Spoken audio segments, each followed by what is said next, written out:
बलूचिस्तान एक बार फिर पाकिस्तान के लिए सबसे बड़ा राजनीतिक और सुरक्षा संकट बनकर सामने आ गया है।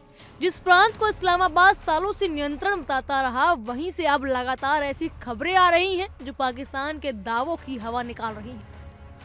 पिछले कुछ हफ्तों में बलूच लड़ाकों ने संभावित हमलों में न सिर्फ पाकिस्तानी सेना को बड़ा नुकसान पहुंचाया है, बल्कि ये भी साफ कर दिया है कि बलूचिस्तान में हालात पाकिस्तान की पकड़ से तेजी से फिसलते नजर आ रहे हैं।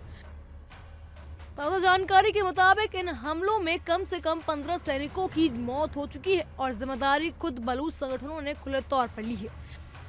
इन हमलों की खास बात यह है कि इन्हें किसी भी एक संगठन से नहीं, बल्कि 3 प्रमुख बलूच सशस्त्र समूह ने अंजाम दिया और स्वीकार भी किया है। जी हाँ, बलूच लिबरेशन आर्मी यानी BLA, बलूचिस्तान लिबरेशन फ्रंट यानी BLF और बलूच रिपब्लिकन गार्ड्स ने कई इलाकों पर हमले की जिम्मेदारी ली है। इससे ये साफ संकेत मिलता है कि ये हमले अलग अलग नहीं, बल्कि एक सोची समझी रणनीति के तहत किए गए हैं, जिसने पाकिस्तान की सुरक्षा व्यवस्था पर गंभीर सवाल खड़े कर दिए हैं। BLA के प्रवक्ता के बयान के बाद इन हमलों की तस्वीर और भी साफ हो चुकी है। उनके मुताबिक 23 दिसंबर को कैच जिले में तेजाबन इलाके में एक पाकिस्तानी सेना की पोस्ट को निशाना बनाया गया था। इस हमले में स्वचालित हथियारों और ग्रेनेड लॉन्चर गोलियों का इस्तेमाल किया गया, जिसमें 2 पाकिस्तानी सैनिक मारे गए।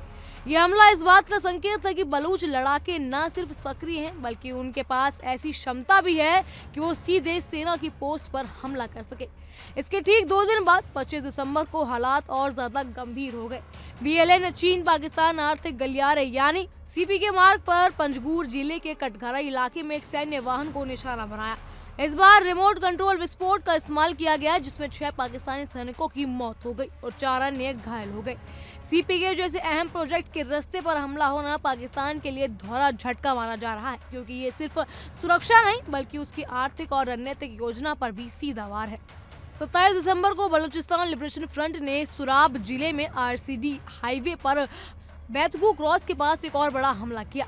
BLF के अनुसार लड़ाकों ने एक साथ सुरक्षा वाहनों को निशाना बनाया, जिसमें 5 पाकिस्तानी कर्मियों की मौत हो गई। एक साथ कई वाहनों पर हमला होने से इस बात की ओर इशारा हुआ है कि बलूच लड़ाकों के पास न सिर्फ स्थानीय जानकारी है, बल्कि वो समय और जगह का चुनाव भी पूरी तैयारी के साथ कर रहे हैं। इसी कड़ी में बलूच रिपब्लिकन गार्ड्स का दावा भी सामने आया है। उनके मुताबिक उनके लड़ाकों ने एक पाकिस्तानी काफिले पर गोलीबारी की, जिसमें 2 पाकिस्तानी सैनिकों की मौत हुई और कई अन्य घायल हो गए। ये दावा बलूचिस्तान में फैली अस्थिरता को और गहरा करता है और दिखाता है कि पाकिस्तानी सेना और उसके काफिले लगातार निशाने पर है। इन तमाम घटनाओं को जोड़कर देखा जाए तो तस्वीर बेहद साफ है। बलूचिस्तान में अलग अलग इलाकों में अलग अलग तारीखों पर लेकिन एक ही पैटर्न में हमले हुए हैं। ये कोई अचानक भड़की हिंसा नहीं, बल्कि एक लंबी तैयारी और आपसी तालमेल का नतीजा है। पाकिस्तान की सरकार और सेना भले ही हालात को नियंत्रण बनाने की कोशिश करती है, लेकिन जमीन पर जो हो रहा है वो उनके बयानों का बिल्कुल उलट नजर आता है और आखिरकार वो पाकिस्तान की नाकाम चालों को अंतर्राष्ट्रीय मंच पर उजागर कर ही देता है। बलूच संगठनों की ओर से लगातार जिम्मेदारी लेना भी अपने आप में एक बड़ा राजनीतिक संदेश है। ये संदेश सिर्फ पाकिस्तान की सत्ता और सेना के लिए नहीं, बल्कि अंतर्राष्ट्रीय समुदाय के लिए भी। बलूचिस्तान का मसला दबाने से दबने वाला नहीं। हर नए हमले के साथ पाकिस्तान की नीतियों, उसके चेहरों, उसके दावों और उसकी पकड़ पर सवाल और गहरा होता आ रहा है। कुल मिलाकर बलूचिस्तान में हुए इन हमलों ने पाकिस्तान को एक बार फिर कटघरे में खड़ा कर दिया है। 15 सैनिकों की मौत, CPK मार्ग पर हमला और कई जिलों में एक साथ कार्रवाई, ये सब मिलकर ये दिखाता है कि बलूचिस्तान पाकिस्तान के लिए सिर्फ एक प्रांत नहीं, बल्कि एक ऐसा मोर्चा बन चुका है जहां उसकी रणनीति, उसकी सुरक्षा व्यवस्था और उसकी राजनीतिक सोच लगातार फेल होती नजर आ रही है।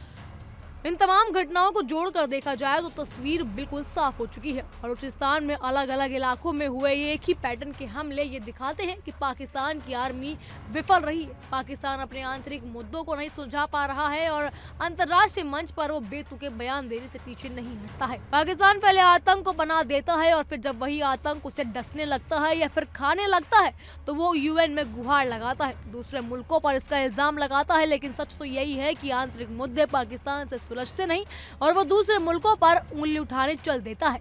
पाकिस्तान की यही दोहरी नीति, यही दोहरा चेहरा हर बार उजागर होता आया है। अब देखने वाली बात ये होगी कि पाकिस्तान इस पर क्या करता है। क्या बलूच प्रांत जो ये हमले कर रहा है उसका पाकिस्तान को डट कर जवाब देगा या अपने आंतरिक मुद्दे ऐसे ही उछालता रहेगा? क्या होने वाला है तो देखने वाली बात होगी। क्या बलूचिस्तान जीतेगा या फिर पाकिस्तान? बहरहाल इन सब पर आपकी क्या राय है हमें कमेंट सेक्शन के जरिए जरूर बताइएगा। फिलहाल के लिए इतना ही। तमाम खबरों के लिए फॉलो कीजिए इंडिया डेली को।